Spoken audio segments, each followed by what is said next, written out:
अरे देवरानी जी कितना टाइम लेंगी, जल्दी चलिए ना, देर हो जाएगी हमें पहुंचने में। अरे पर दीदी आपने बताया नहीं कि हम कहाँ जा रहे हैं। अरे चलोगे तो पता चल ही जाएगा, आप जल्दी से हो जाओ तैयार। ठीक है दीदी। रीटा तैयार होकर अपनी जिठानी के पास आती है। चलिए दीदी। अरे सूट क्यों पहन लिया, हम इतने लोगों से मिलने जा रहे हैं, साड़ी पहन लो। साड़ी? हाँ जाओ अब जल्दी, वैसे भी बहुत देर हो गई है। ठीक है अभी आती हूँ। रीटा वापस कपड़े बदलकर जेठानी के पास आती है और थोड़ी देर बाद दोनों बाहर निकल जाती हैं। आ जाओ रीटा, आओ अंदर आओ। दीदी आप मुझे 2 घर छोड़कर यहाँ लाइए, इतने पास के लिए आपने मुझे इतना तैयार क्यों किया?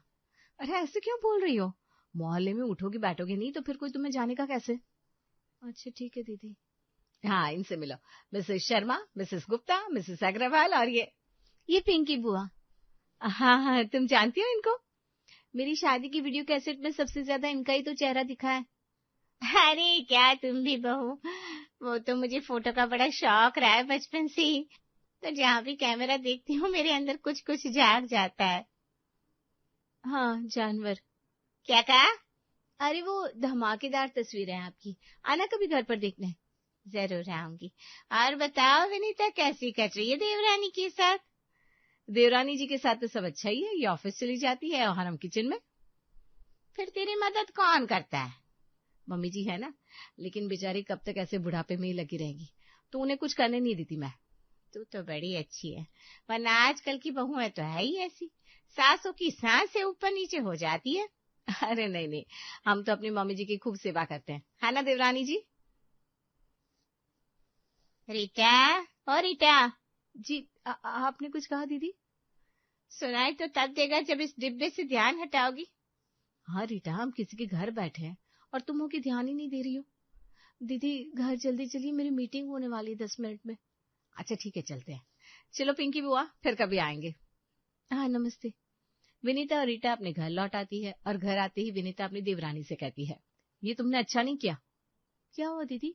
क्या हुआ, हम किसी के यहाँ गए थे, उसे उम्मीद थी कि हम कुछ देर बैठेंगे बोलेंगे, लेकिन तुम तो दीदी मैंने बातें तो की ना।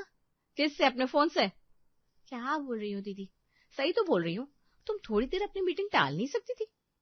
दीदी ऑफिस की मीटिंग में कैसे टाल दी थी? विनीता और रीटा की बातें सुनकर उनकी सास गायत्री देवी बाहर आती हैं। क्या हुआ, किस बात पर जंग छिड़ गई है देवरानी जेठानी में? कुछ नहीं मम्मी जी, अब मैं क्या ही बताऊं। तो छोटी बहू तू ही बता दे। मम्मी जी मेरी मीटिंग होने वाली है, मैं जा रही हूँ। रीटा अपनी जेठानी और सास को छोड़कर अपने कमरे में आ जाती है। देख लिया मम्मी जी, कब मेरी बहू घर लाने का नतीजा। अरे तो क्या हो गया, मीटिंग है उसकी, काम भी तो जरूरी है ना। मम्मी जी मैं भी पढ़ी लिखी हूँ, मुझे भी पता है काम जरूरी है, लेकिन आप भी तो देखिए अब मोहल्ले में समाज में क्या इज्जत रह जाएगी कि फलाने की छोटी बहू में बहुत अकड़ है।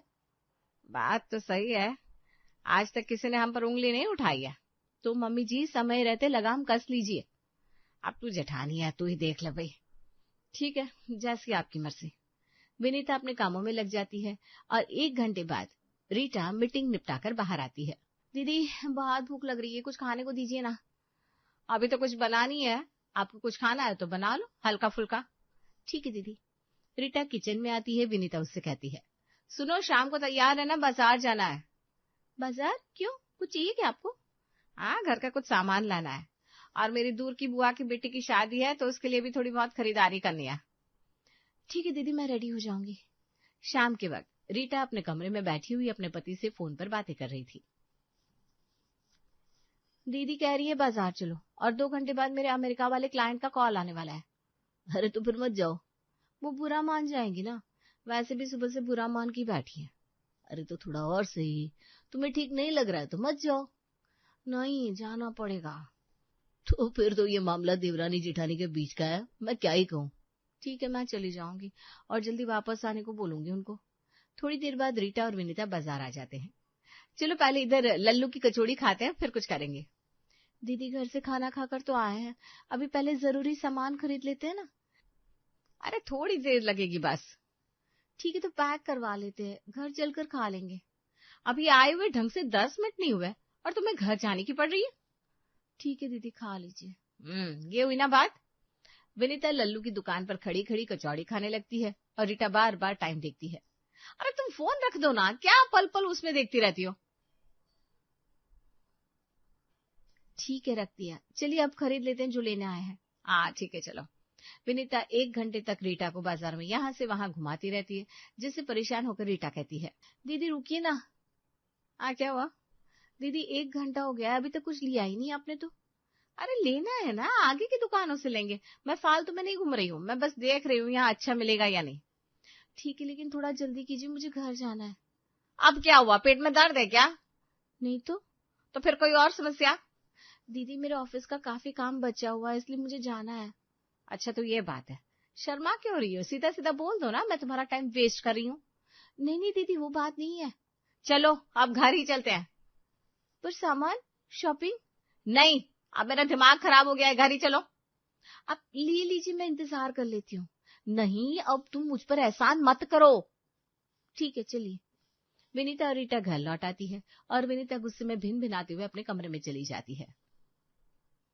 क्या हुआ मम्मी, तुम लाल टमाटर जैसी क्यों हो रही हो? मेरी बात ध्यान से सुन। क्या हुआ? तू अब रीटा चाची के पास ज्यादा नहीं जाएगी। लेकिन क्यों? क्यों कुछ नहीं जाएगी बस। लेकिन रीटा चाची ने क्या किया? उनकी आदतें अच्छी नहीं है, अपने साथ वो तुझे भी बिगाड़ देंगी। ठीक है मम्मी।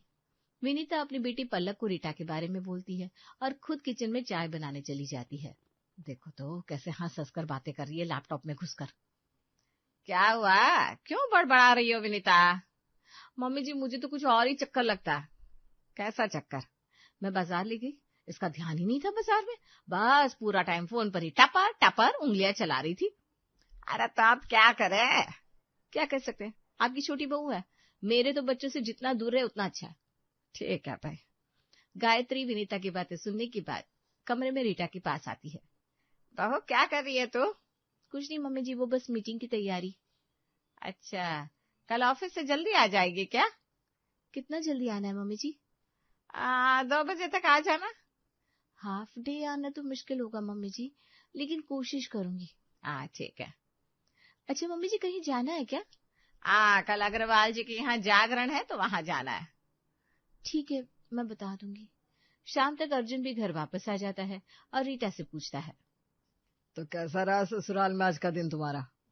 मुझे नहीं पता था तुम्हारे मायके वालों को घूमने का इतना शौक है। मेरा मायका?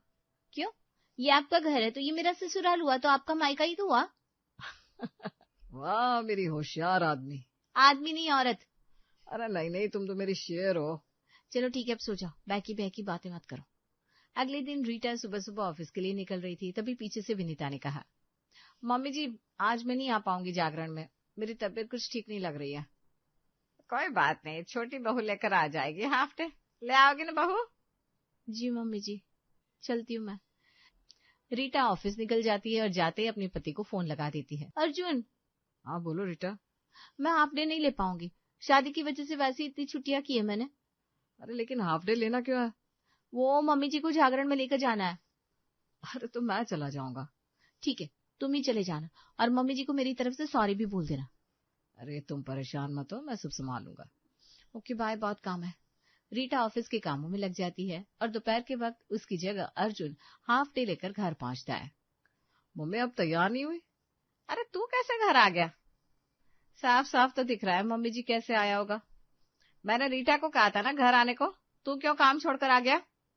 अरे मेरे ऑफिस में ज्यादा काम नहीं था और रीटा के पास बहुत काम है। ठीक है, चल अब तू लेकर चलेगा मुझे, और क्या। हाँ जल्दी आइए, आपको जागरण में ले चलूं, मैं गाड़ी में इंतजार कर रहा हूँ। अर्जुन वापस बाहर चला जाता है। उसके जाते ही विनीता कहती है, मम्मी जी देख रही हैं आप, अभी आए हुए ढंग से 4 दिन नहीं हुआ और जोर के गुलाम अभी से बन गए देवर जी। अब मैं भी क्या बोलूं, मुझे तो लगा था नौकरी वाली बहू है तो थोड़ा हमारा स्टैंडर्ड बना रहेगा। अब बनाए भी किसमें, उससे तो खुद मोहल्ले के लोगों से और हमसे चिढ़ होती है। सही कहा बेटा। गायत्री अर्जुन के साथ ही जागरण पर जाती है और वहां पर उसे अकेला देखकर पिंकी कहती है, क्या हुआ, विनीता क्यों नहीं आई? अरे उसकी तबीयत ठीक नहीं थी। हाँ, और छोटी बहू? वो किसी काम की भी नहीं है, जो बेटे को लेकर घूमना पड़ रहा है। अरे तो क्या हुआ आंटी जी, मैं आ गया हूँ ना। बेटा हुआ तो कुछ नहीं, जब तुझे ही सब कुछ खुद से करना था तो शादी करके बहू क्यों ले आया? बहू के आने से भी सास को आराम नहीं है। ऐसा कुछ नहीं है, हमारी बहू बहुत अच्छी है ना मम्मी? अरे बेटा, मम्मी का तो ठीक है, लेकिन दिन भर लैपटॉप में घुसी रहने वाली पत्नियां कहीं और भी फुर हो जाती है, पता है ना। आपको शर्म नहीं आती ऐसी बातें करती हुए? आपके घर में भी तो बहू है। अरे बेटा, बहू है तो संस्कारी और अच्छी है, रीटा की तरह नहीं है। मम्मी मैं जा रहा हूँ, जागरण हो जाए तो बुला लेना। अरे तो आंटी की बातों को बुरा क्यों मान कर बैठ रहा है? मैं जाता हूँ। अर्जुन वहां से चला जाता है और सीधा अपने घर आता है। क्या हुआ देवर जी, बड़ी जल्दी आ गए? हाँ, मेरा मन ही नहीं हुआ वहां रुकने का। अच्छा ठीक है। वैसे अभी तक देवरानी जी नहीं आई, शाम तो हो गई। आ जाएगी, ऑफिस ही गई है, लंदन थोड़ी ना गई है। हाँ सही कहा, लंदन जाने वाले ऐसे गाते हुए नहीं जाएंगे। क्या मतलब? नहीं नहीं, कोई मतलब नहीं, आप आराम कीजिए। ठीक है। अर्जुन अपने कमरे में जाकर सो जाता है। जब उसकी आंख खुली तो रात हो चुकी थी। अरे अभी तक रीटा नहीं आई। पता कर लो देवर जी, कहीं लंदन तो नहीं निकल गई आपकी मेम साहब। अरे आप क्या बोले जा रही है भाभी, अभी फोन करके देख लेता हूँ मैं। अर्जुन रीटा को फोन लगाता है। कहाँ हो रीटा, अभी तक घर नहीं आई? अरे मेरी कैब खराब हो गई थी तो ऑफिस की गाड़ी से आ रही हूँ, अब वो घुमा घुमा कर ही लाएगी ना। अच्छा ठीक है, चलो जल्दी से आ जाओ। अर्जुन फोन रख देता है और बैठ जाता है। क्या बोली देवरानी जी? आ रही है, रास्ते में ही है, रास्ता थोड़ा खराब है ना इस तरफ।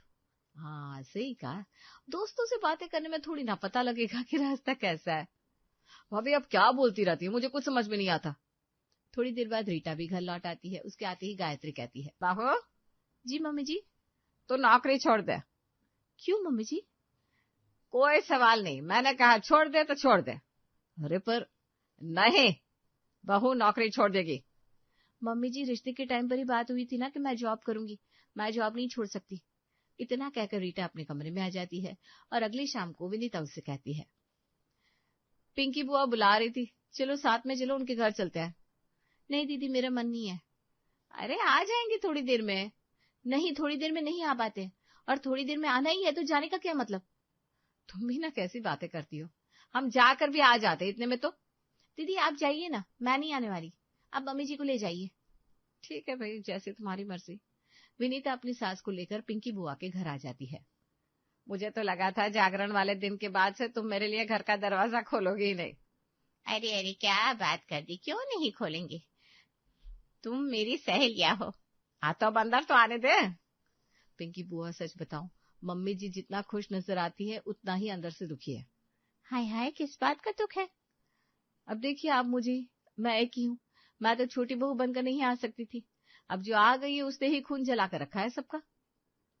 हाँ, दिन भर मोबाइल में देखकर हंसती रहती है, दूसरे लोगों से घंटे 2 घंटे बात ऐसे करती है जैसे चाचा हो इसके, और हमसे तो ऐसे बात करती है जैसे पेशी हो रही हो अदालत में। तो फिर सास होने के नाते तुम कब अपनी ताकत दिखाओगी? अरे सब कर लिया, हमारी बहू हाथ से निकल गई है।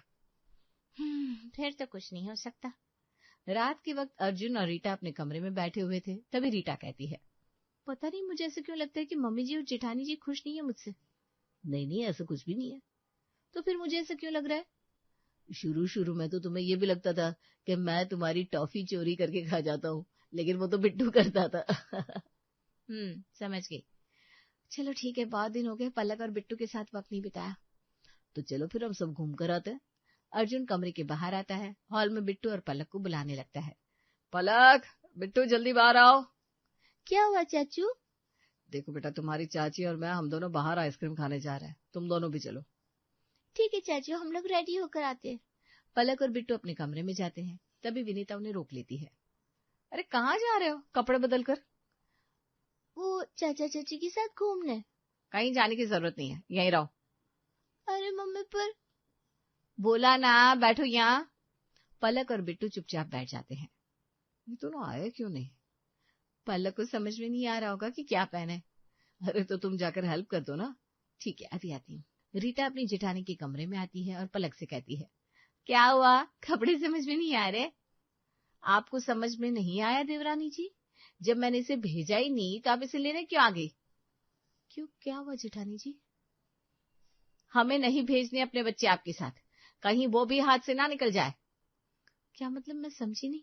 एक ही मतलब है, बाहर 4 लोगों से ढंग से बात ना करे, अपने आप की दुनिया में रहे, अक्कड़ वाले बने। मैं नहीं चाहती मेरे बच्चे भी आप जैसे हो। विनीता की बातें सुनकर रीटा कमरे से निकल आती है और उसकी आंखों में आंसू देखकर अर्जुन कहता है, अरे क्या हुआ, रो क्यों रही हो? कुछ नहीं, उनके लिए मैं हाथ से निकली हूँ और वो अपने बच्चों को मेरे जैसा नहीं बनाना चाहती। रुको तुम। भाभी, भाभी बाहर आइए। अर्जुन की आवाज सुनकर विनीता के साथ साथ गायत्री भी बाहर निकल आती है। ये सब क्या है भाभी? क्या हुआ, चिल्ला क्यों रहे हो? भाभी आप बच्चों को क्या सिखा रही हो?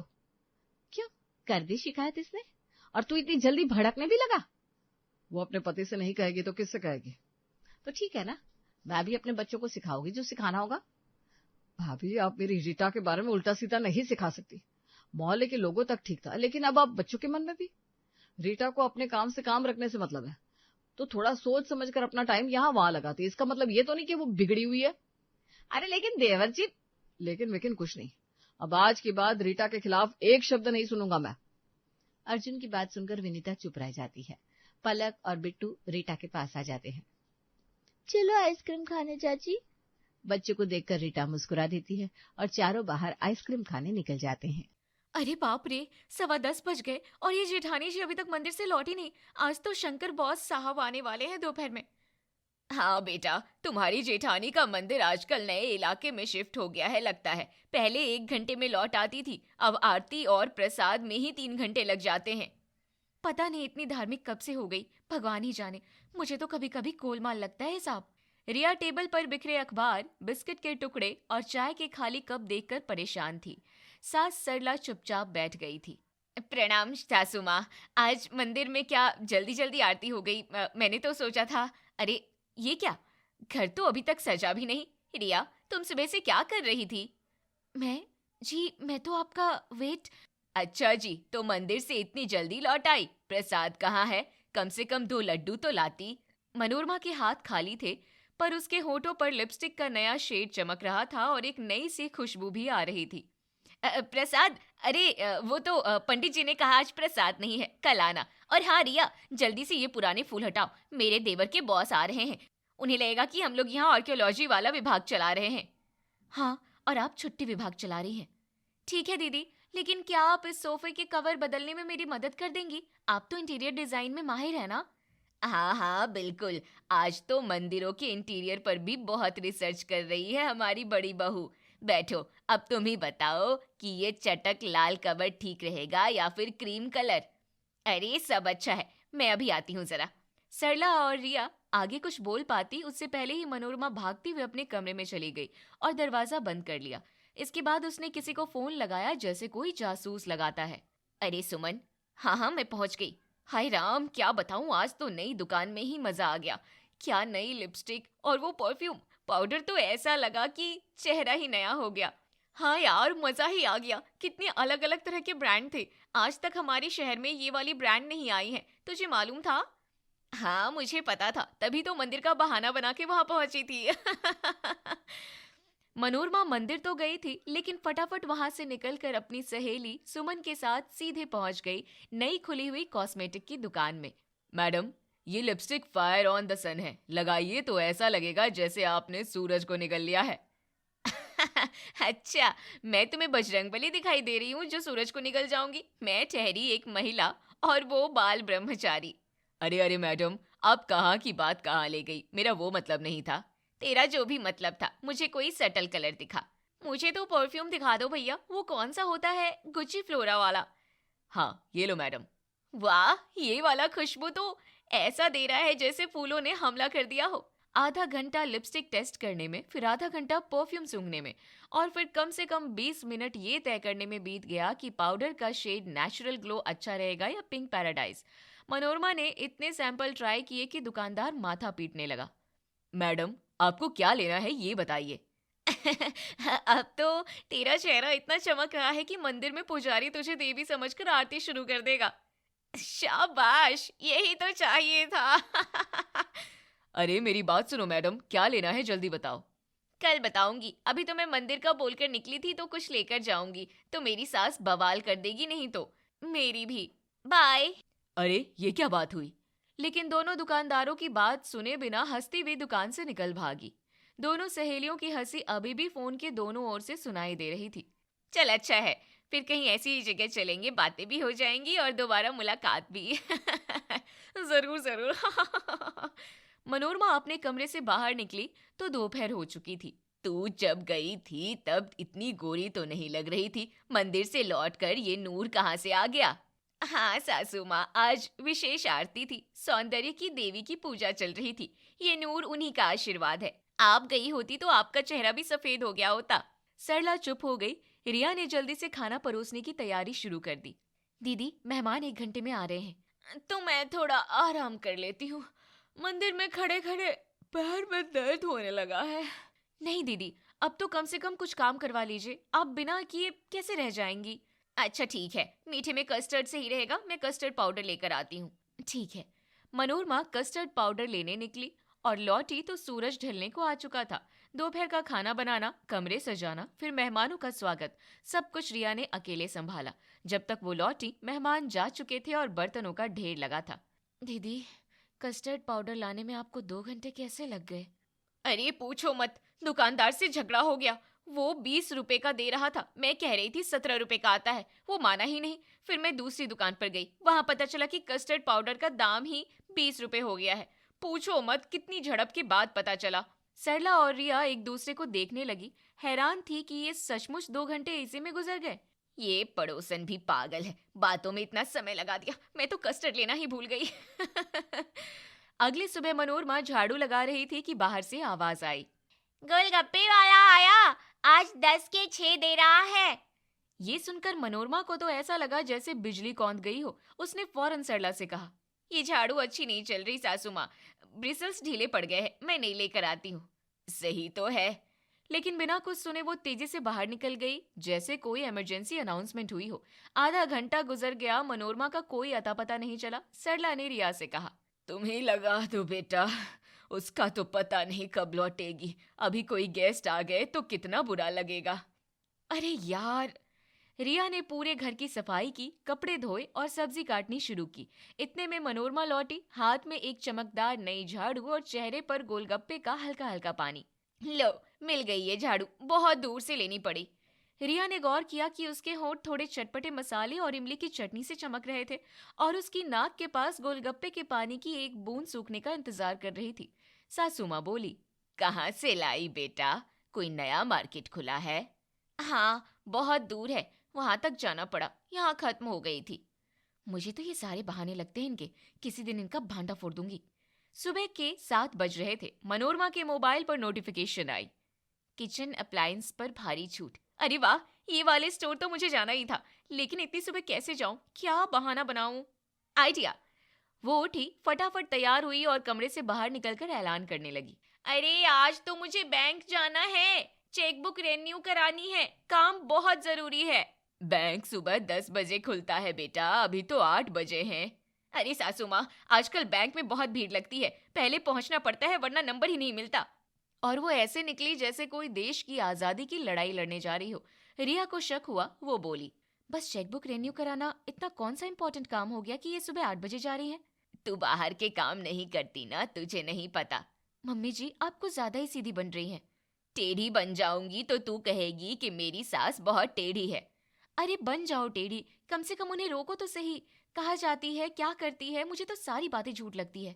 हाँ हाँ, तुझे तो झूठ लगेगी ही, घर का काम जो करना पड़ता है। छोटी बहू है, छोटी बहू बनकर रह, तेरे आने से पहले सारा काम वही किया करती थी। हे भगवान, तो अब क्या दुनिया जहान का सारा काम मुझसे ही करवाओगी? मुझे बकवास मत सुना, मैं टीवी देखने जा रही हूँ, काम कर। रिया ने गुस्से में कपड़े इस्त्री करने, बर्तन मांजने और दोपहर के खाने की तैयारी शुरू कर दी। 3 घंटे बीत गए। रिया की कमर टूट रही थी, इस्त्री करते करते हाथ में चोट आ गई थी। सरला टीवी पर सास बहू वाले सीरियल देख रही थी, जहां एक बहू दूसरी बहू पर रोज नया आरोप लगा रही थी। हाय राम, क्या भीड़ थी बैंक में, आधा दिन तो वहीं निकल गया। बैंक में इतनी देर क्या हुआ दीदी? फिर भूख लग गई तो सोचा वहीं कैंटीन में कुछ खा लेते हैं। बैग में रखो, ये नया मिक्सर ग्राइंडर है। उनके हाथ में एक शॉपिंग बैग था जिस पर बैंक का लोगो नहीं बल्कि एक बड़े इलेक्ट्रॉनिक्स स्टोर का नाम चमक रहा था। 1 मिनट, आप बैंक गई थी, वहां से कैंटीन गई और लेकर मिक्सर ग्राइंडर आई है? ये क्या क्रिस्टोफर नोलन की मूवी चल रही है जो मेरे समझ में नहीं आ रही है? ज्यादा दिमाग मत लगाओ, मैंने रास्ते में देखा एक सेल चल रही थी, मिक्सर ग्राइंडर सिर्फ 300 रुपए में मिल रहा था तो मैं ले आई। अरे वाह, वो मम्मी जी मेरी बातों में फौरन आ जाती है, लेकिन उन्हें क्या पता मैं तो फुल एंजॉय करके आई हूँ इलेक्ट्रॉनिक स्टोर में। इसके बाद मनोरमा फ्रेश होने चली गई। तभी रिया को ध्यान आया कि आज तो संडे है और संडे को बैंक बंद होते हैं। उसके दिमाग की सटक गई और वो फौरन सरला से बोली, मम्मी जी देखिए ना, ये हर दिन कोई ना कोई बहाना बनाकर चली जाती है और सारा काम मुझ पर डाल देती है। आज तो मेरे हाथ में इस्त्री से छाला पड़ गया। और सबसे इम्पोर्टेंट बात आपको मालूम है, आज संडे है, संडे को बैंक बंद होते हैं। बेटा मैं क्या करूं, वो बहाने तो ऐसे बनाती है कि कुछ बोला ही नहीं जाता।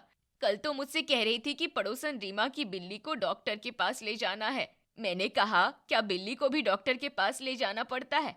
बोली अरे सासू माँ, पशु प्रेम भी एक सेवा है। मतलब आपको मालूम है वो झूठ बोलकर जाती है? बेटा दरअसल उसने अपने समय में मेरी बहुत सेवा करी है, तो अब मैं उस पर बोझ नहीं डालना चाहती, थोड़ा एंजॉय कर लेने दो उसे। रिया थक कर चौके में बैठ गई। सरला ने उसके सिर पर हाथ फेरा। तुम्हारा बोझ मैं समझती हूँ, पर दांत में दर्द शुरू हो गया है, डेंटिस्ट के पास जाती हूँ, नहीं तो रात को तो नींद ही नहीं आएगी। और फिर वो गायब हो गई। रिया ने फर्श साफ किया, पूजा का सामान सजाया, दोपहर का खाना बनाया और सरला को उनकी बीपी की दवाई दी। तभी शंकर बोला, रिया आओ कहीं घूमने चलते हैं आज। अच्छा जी, और आपकी मम्मी जी को अकेला छोड़ दें?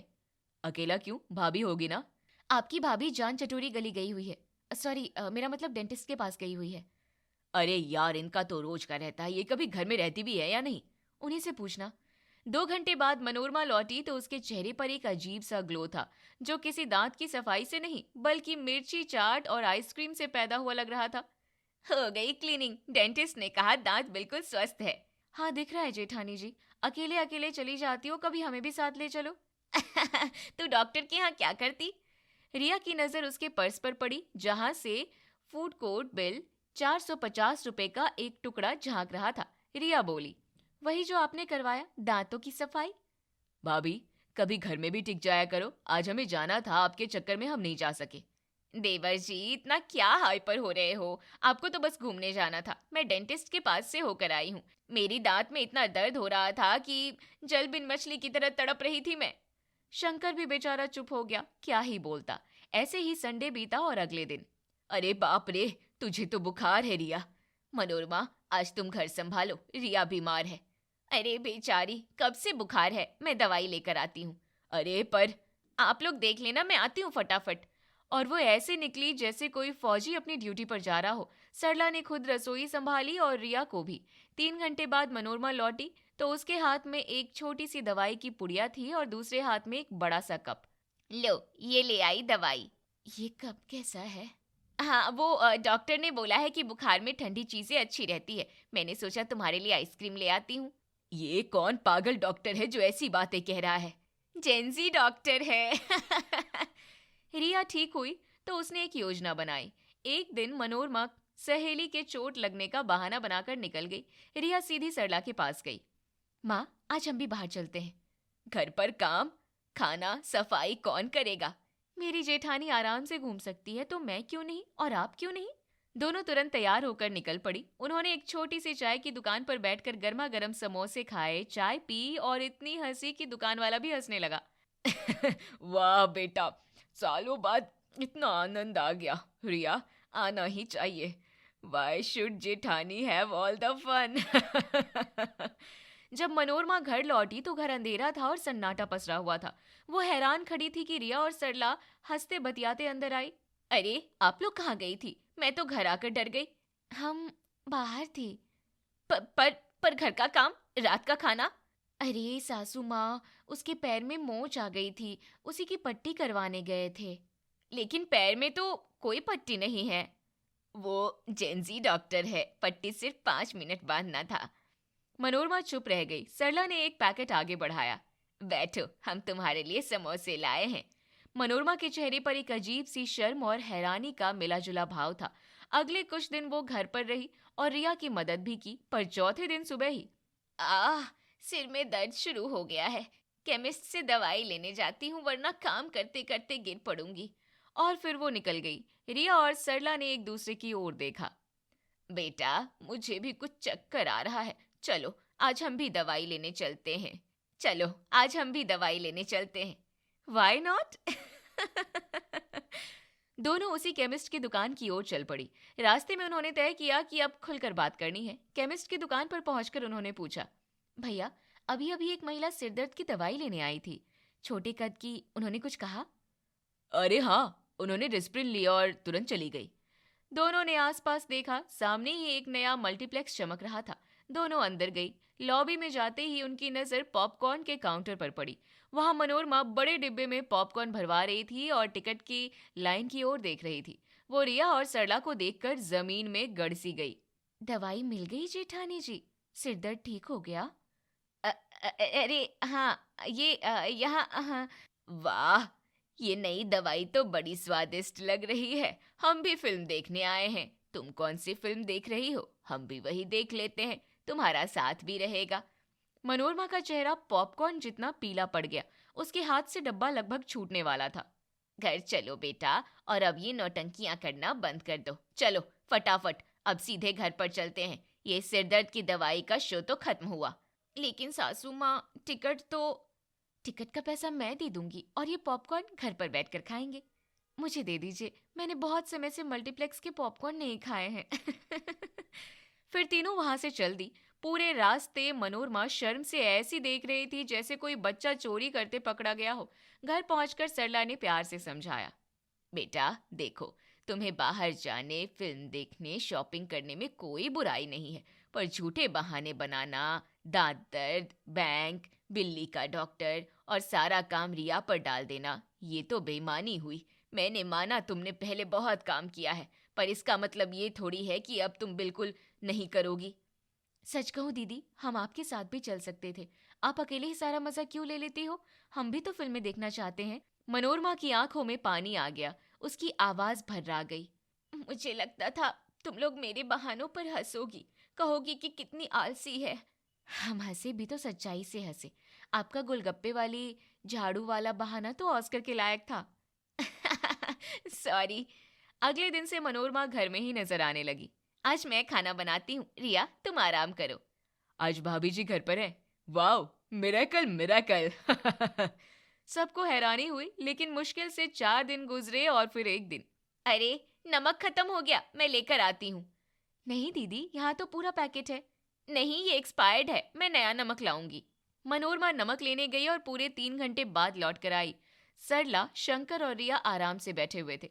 मनोरमा एक हाथ से पीछे कुछ छिपा रही थी और नमक दिखाते हुए कहने लगी, मैं नमक ले आई, अब खाना बनाती हूँ। नहीं बहू, जरूरत नहीं है। रिया ने एक्सपायर्ड नमक डालकर ही खाना बना लिया और हमने खा भी लिया, क्योंकि हमें पता था तुम यहाँ दुकान पर नहीं, समुद्र गई होगी नमक लेने। आप नहीं बदल सकती। आप जो पीछे पैकेट छुपा रही हो वो हमें नजर आ रहा है। सॉरी, रास्ते में मिर्च पकौड़े वाला मिल गया और फिर चाट और फिर। बस हम समझ गए तुम पेट भर के आई हो, अब आराम से बैठो। उस दिन के बाद सरला और रिया ने मनोरमा को टोकना छोड़ दिया, क्योंकि वे समझ गए कि इसको नहीं बदला जा सकता।